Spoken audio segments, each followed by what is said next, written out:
శ్రీమాత్రే నమ. జయ గురు దత్తాత్రేయ నమ.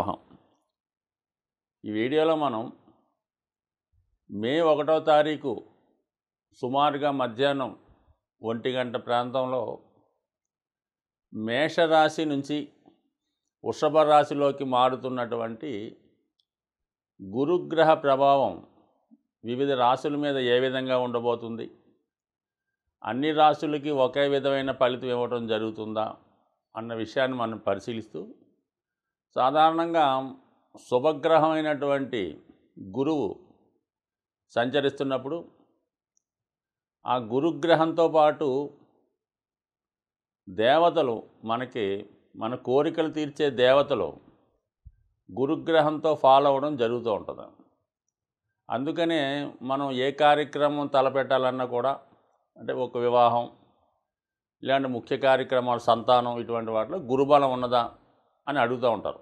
లేదంటే సాధారణంగా కొన్ని ప్రాంతాల్లో మన జ్యోతిష్కుడి దగ్గరికి ఈ జాతకం చూపించుకునే వాళ్ళు వచ్చినప్పుడు, గురువుగారు నాకు గురుబలం ఏ విధంగా ఉంది, ఈ సంవత్సరం నాకు పెళ్ళి అవుతుందా, సంతానం కలుగుతుందా అన్న విషయాలు చాలా పురాతనంగా ఈ గురుబలం కోసం మరి ఆ రాశుల వారు వారికి అనుకూలమైన భావంలోకి ఎప్పుడు వస్తుందా అని ఎదురు చూడటం జరుగుతుంటుంది. సరే, గురువు ఏ రాశిలోకి మారినా కూడా ఎంతో కొంత మంచి ఫలితాలు, అలాగే కొన్ని వాళ్ళు చెడు ఫలితాలు ఇవ్వడం జరుగుతుంటుంది. అయితే గురువు రాశి మారినప్పుడు చంద్రుడు ఉన్న స్థితిని బట్టి ఆ గురుగ్రహం ప్రవేశించే రాశులకి కొందరికి గురువు స్వర్ణమూర్తిగాను, మరికొంతమందికి రజితమూర్తిగాను, మరికొంతమందికి తామ్రమూర్తిగాను, మరికొంతమందికి లోహమూర్తిగాను మారడం జరుగుతుంటుంది.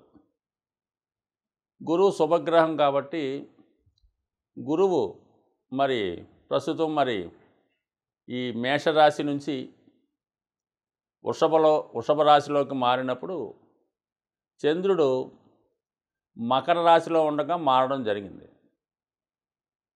సో ఈ కారణం వల్ల ఏంటంటే కొన్ని రాశుల వారికి, ముఖ్యంగా ఈ మీనరాశి వారికి స్వర్ణమూర్తిగా మారడం జరిగింది. అంటే స్వర్ణమూర్తిగా వచ్చిన వాళ్ళకి పూర్తిగా గురువు తన శుభ ఫలితాలని 100% ఇవ్వడం జరుగుతుంది. అంటే గోల్డ్, బంగారం అని. దాని తర్వాత రజితమూర్తిగా, అంటే అది సిల్వర్, వెండి అనుకుందాం, అది 75% మంచి ఫలితాలు ఇవ్వడం జరుగుతూ ఉంటుంది. దాని తర్వాత తామ్రమూర్తిగా, అంటే అది కాపర్, రాగి కాబట్టి 50% శుభ ఫలితాలు ఇవ్వడం జరుగుతూ ఉంటుంది. అలాగే లోహమూర్తి, అది ఐరన్ కాబట్టి అది 25% ఫలితం మాత్రమే ఇవ్వడం జరుగుతుంటుంది తన గోచార ఫలితాల్లో. సో అయితే అది మళ్ళా పాపగ్రహాలకి రివర్స్ అవుతుంటుంది అన్నమాట. పాపగ్రహాలకి లోహమూర్తిగా ఉన్నప్పుడు అవి ఆ ఫలితాన్ని, ఆ పాపగ్రహాలు మారినప్పుడు దానికోసం మాట్లాడదాం. ఇప్పుడు గురువు శుభగ్రహం కాబట్టి ఈ విధంగా మారడం జరుగుతుంది. అయితే ఇందులో 100% వచ్చిందన్న స్వర్ణమూర్తి వారు బాగా సంబరపడక్కర్లేదు. 25% వచ్చినటువంటి లోహమూర్తి వారు, అంటే మిథున రాశి వారు లాంటి వాళ్ళు మరీ ఇబ్బంది పడక్కర్లేదు. గురువు తను ఇచ్చినటువంటి శుభ ఫలితాల్లో ఉన్నటువంటి అనుభవం ప్రకారం ఒక 10% ఫలితాలు జాతకుడికి ఇచ్చిన అఖండమైనటువంటి యోగం రావడం జరుగుతూ ఉంటుంది. ప్రస్తుతం ఉన్నటువంటి జాతకుల్లో ప్రస్తుతం మంచి జాతకాలని చెప్పుకునే లక్షాది కోటీశ్వరులకు కూడా గురువు కేవలం 10 నుంచి 15% ఫలితం మాత్రమే ఇవ్వడం జరుగుతుంది. 100% జాతకం అంటే ఎవరో మహానుభావులకి వాళ్ళకి ఇవ్వడం జరుగుతుంటుంది తప్ప మామూలు మానవులకి 10% ఇచ్చినా చాలు. సో అటువంటి గురుగ్రహం రాశిలో ఒక భావంలోకి మారినప్పుడు ప్రస్తుతం ఈ గురువు వృషభ రాశిలోకి మారుతున్నాడు కాబట్టి ఈ వృషభ రాశిలో సాధారణంగా రాశిలోకి గురువు రావడం అన్నది ఋషుల యొక్క సిద్ధాంతం ప్రకారం అంత అనుకూలమైన స్థితి కాదు. అంటే గురువు రాశిలోకి వచ్చినప్పుడు జాతకుడు చాలా క్రమశిక్షణతో వ్యవహరించవలసి ఉంటుంది. చిన్న తప్పు కూడా పెద్ద పనిష్మెంట్ రావడం జరుగుతుంటుంది కాబట్టి వ్యక్తిగతంగా అది మంచిది కాదని వాళ్ళు చెప్పారు. అయితే గురువు రాశిలో ఉండగా ఈ ఎవరైతే వృషభ రాశి వారు ఉన్నారో వాడు తర్వాత పుట్టిన వాళ్ళకి, అంటే వాడు ఇమీడియట్గా ఉన్నటువంటి బ్రదర్కి, అంటే అది 3వ స్థానం కాబట్టి 3వ స్థానానికి ఇది లగ్నం 11వ స్థానం అయింది కాబట్టి మీ తమ్ముడికి బ్రహ్మాండంగా కలిసి వస్తుంది.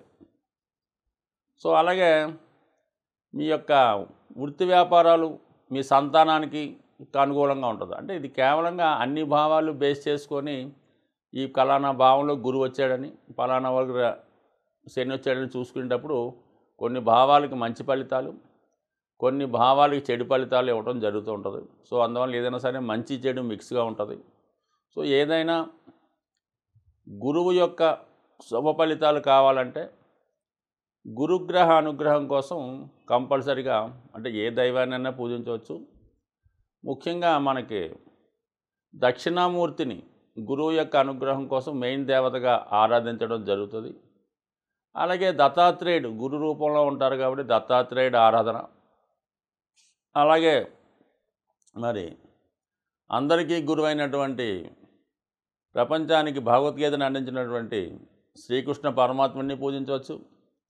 అలాగే ప్రస్తుతం అందరికీ శ్రేయస్సు అందిస్తూ తొందరగా కరుణించే సాయిబాబా వారు అవ్వచ్చు. ఎవరైనా గురువు, అంటే మీకు ఆఖరికి మీ విద్య నేర్పిన గురువు అవ్వచ్చు.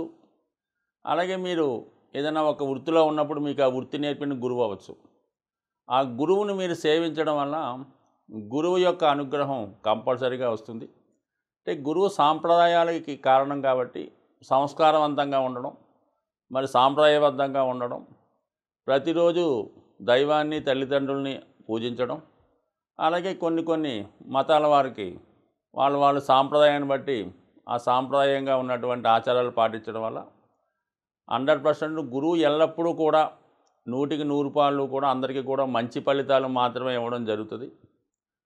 ఎవరు చెడు మార్గంలో వెళ్తుంటారో, ఎవరు మరి దైవాన్ని నమ్మకుండా వివిధ అలవాట్లతో అతిక్రమిస్తూ ఉంటారో సాంప్రదాయాల్ని, ఖచ్చితంగా వాళ్ళు గురువు పనిష్మెంట్ ఇవ్వడం జరుగుతుంది.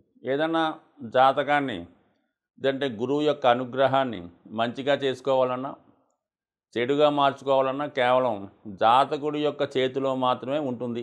అతని ప్రవర్తన బట్టి, అతని విధి విధానం బట్టి, అతను నడిచే విధానం బట్టి మాత్రమే వాడి జాతకం ఆధారపడి ఉంటుంది తప్ప, కేవలం ఇది సూచించే గ్రహాలు, జాతకుడిని నడిపించే గ్రహాలు, వాడి నడకని ఏ విధంగా నడుచుకుంటాడో ఆ జాతకుడు ఇష్టమే తప్ప, ఇందులో ఈ గ్రహాలు కేవలం నిమిత్త మాత్రంగానే పనిచేయడం జరుగుతుంది. గురువు మే 1వ తారీఖున మారుతున్నటువంటి ప్రభావం కన్యా రాశి వారి మీద ఏ విధంగా ఉండబోతుంది? గత కొంతకాలంగా, అంటే మే 1వ తారీఖుకు ముందు ఓ సంవత్సరం పాటు కన్యా రాశి వారికి గురువు అష్టమ స్థానంలో సంచరించడం జరిగింది.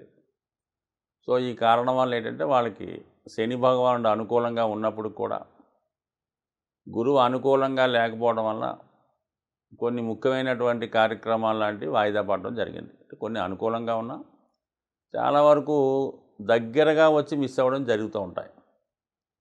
ఇప్పుడు 9వ స్థానంలోకి మారడం వల్ల ఖచ్చితంగా జాతకుడికి ఒక విధంగా గతంలో ప్రయత్నం చేసినటువంటి ప్రయత్నాలు తిరిగి వాటి ఫలితాన్ని ఇవ్వడం, ముఖ్యంగా జాతకుడి యొక్క సామర్థ్యానికి తగినటువంటి గుర్తింపు రావడం జరుగుతూ ఉంటుంది.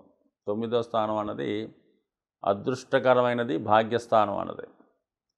అది ఉన్నత విద్యా అవకాశాలు, విదేశ ప్రయాణాలు, పుణ్యక్షేత్రాలు దర్శించడం.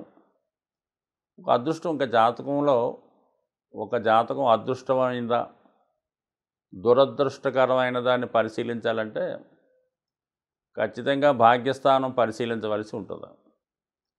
భాగ్యాధిపతి అనుకూలంగా ఉండి, భాగ్యాధిపతి శుభగ్రహాలతో కలిసి ఉండి మంచి స్థానాల్లో ఉంటే వాడి జీవితంలో ఎన్ని కష్టాలు ఎదురైనా దాన్ని సాధించుకుంటూ తను అనుకున్న స్థాయికి చేరుకోవడం జరుగుతుంది. అదే భాగ్యాధిపతి బలహీనంగా ఉండి పాపగ్రహాల ప్రభావగతుడై ఉంటే వచ్చిన అదృష్టాన్ని కాళ్ళదన్నుకోవడం, పెద్దలు ఇచ్చిన ఆస్తిని పోగొట్టుకోవడం, సంస్కారహీనుడై చాలా హీనమైన జీవితాన్ని గడపడం జరుగుతూ ఉంటుంది. సో ఇది ఎంత చిన్న కుటుంబంలో జన్మించినా లేని కుటుంబంలో జన్మించినా భాగ్యస్థానం బాగుంటే వాడు ఖచ్చితంగా ఉన్నత స్థాయికి వెళ్ళడం జరుగుతూ ఉంటుంది. అటువంటి భాగ్యస్థానంలోకి గురువు రావడం ఒక విధంగా జాతకుడికి అదృష్టకరమైన విషయం. స్త్రీలకి శీఘ్రంగా ఆరోగ్యకరమైనటువంటి వివాహం జరగాలన్నా, మరి మంచి కార్యసాధకులు అదృష్టవంతులైన సంతానం కలగాలన్నా స్త్రీకి 9వ స్థానం కంపల్సరిగా బాగుండాలి. సౌభాగ్యం అలాగే సంస్కారం ఇవన్నీ కూడా 9వ స్థానం బట్టి స్త్రీకి రావడం జరుగుతుంది. సో మగవాళ్ళకి కూడా మరి 9వ స్థానం బాగుంటే అది ఖచ్చితంగా సంస్కారవంతుడై ఉంటాడు, దైవ కార్యక్రమాలు పాటిస్తాడు, గురుస్థానంలో కూర్చుంటాడు ఎక్కడున్నా సరే. సో ఆ విధంగా మరి కన్యరాశి వారికి మరి ఈ సంవత్సరం అంతా కూడా శనిగ్రహ అనుగ్రహంతో పాటుగా గురుగ్రహ అనుగ్రహం తోడవడంతో 100% చాలా విషయాల్లో అంటే వీళ్ళకి ఇది జరగలేదు, మనం ఇది ప్రయత్నం చేసాం ఇది రాలేదు అన్న విషయాన్ని ఖచ్చితంగా ఉండదు. అంతా సంపూర్ణంగా విజయాలే లభిస్తాయి. అలాగే 9వ స్థానంలో ఉన్నటువంటి గురువు మరి పంచమ దృష్టితో రాశిని వీక్షిస్తుంటాడు. అలాగే మరి పంచమ స్థానాన్ని భాగ్య దృష్టితో వీక్షిస్తుంటాడు. గురువు 5వ దృష్టి ఎటువంటిదంటే మరి ఒక తల్లి లేదంటే ఒక తండ్రి తన సంతానాన్ని ఏ విధంగా కాపాడుకుంటారో అంత ప్రొడక్ట్ చేస్తూ ఉంటుంది పంచమ స్థాన దృష్టి. అంటే మరి జాతకుడిని గురువు అంటే సాక్షాత్తు దైవమే, సృష్టికర్త బ్రహ్మ విష్ణువు శివుడు కలిసిన రూపమే గురువు. అటువంటి గురువు రాశిని వీక్షించడం వల్ల జాతకుడికి మరి సంస్కారవంతుడై మంచి అలవాట్లు, మంచి ఆలోచనలు, మంచి ఆరోగ్యం ఇవన్నీ జాతకుడికి లభిస్తాయి. అంటే అనారోగ్య సమస్యలు దీర్ఘకాలం ఉంటే అవి బయటపడడం, వైద్య సహకారం రావడం జరుగుతుంది. ముఖ్యంగా ఎవరైతే ఉన్నత విద్యలో ప్రవేశానికి కొరకు ప్రయత్నం చేస్తున్నారో లేదంటే మెడికల్ సీట్ లాంటిది కొంత కష్టతరమైనటువంటి వాటి కోసం ప్రయత్నం చేస్తుంటే మరి గత సంవత్సరం ప్రయత్నం చేసి మరి ఈ సంవత్సరం కూడా తిరిగి ప్రయత్నం చేస్తుంటే ఖచ్చితంగా ఈ సంవత్సరం మీరు అనుకున్నటువంటి సీటు మెడికల్లో కానీ ఇంకో దాంట్లో కానీ సాధించే అవకాశం ఉంది. ఒకవేళ ఈ సంవత్సరంలో ఏదో దురదృష్టం వల్ల ఒక 1% రాలేదనుకుంటే మీరు దాని యొక్క స్థితి నుంచి అంటే ఆ ప్రయత్నాన్ని విరమించి మీరు వేరే ఆల్టర్నేట్గా చేరిపోవడం బెటరు. ఇంకా దాన్ని పట్టుకోవడం అనవసరం ఇంకా, ఎందుకంటే ఇంక రాదు. ఇప్పుడు రాలేదంటే మీకు ఫ్యూచర్లో ఎప్పుడు రాదనే అర్థం మాట. అంత కాన్ఫిడెన్స్గా ఉంటుంది కాబట్టి దానికి మీరు ప్రిపేర్ అవ్వాలంటే ఏదో 9వ స్థానం గురువు వచ్చాయని అనుకోకూడదు. మీరు కూడా దానికి ఖచ్చితంగా కష్టపడుతూ కొంత ఓవర్ కాన్ఫిడెన్స్ తగ్గించి ఒక ఒబీడియంట్గా ఏమీ రానట్టుగా మళ్ళీ కొత్తగానే వెళ్తున్నట్టు కష్టపడి చదివితే అంటే ఏదైనా గురువు ఇచ్చే ఫలితాలు అందుకోవాలంటే దానికి సిద్ధంగా ఉండాలి. భగవంతుడిని మన గృహంలోకి మనం ఆహ్వానిస్తాం పూజా కార్యక్రమాల్లో ఉదయం పూట అనుకుందాం.